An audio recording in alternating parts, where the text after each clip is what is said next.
company with American values.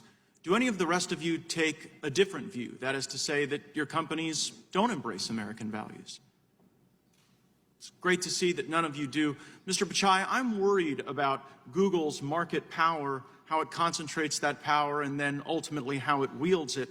Project Maven was a collaboration between Google and the Department of Defense that Google pulled out of, citing ethical concerns, and you made the decision to pull out of that joint venture following receipt of a letter from thousands of your employees saying that Google should not be in the business of war.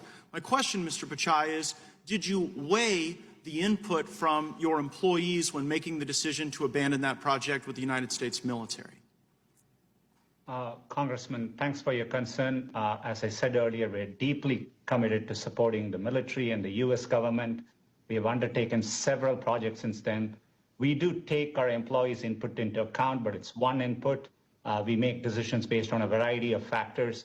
As a company, we were new in the cloud space at that time. Since then, thank you.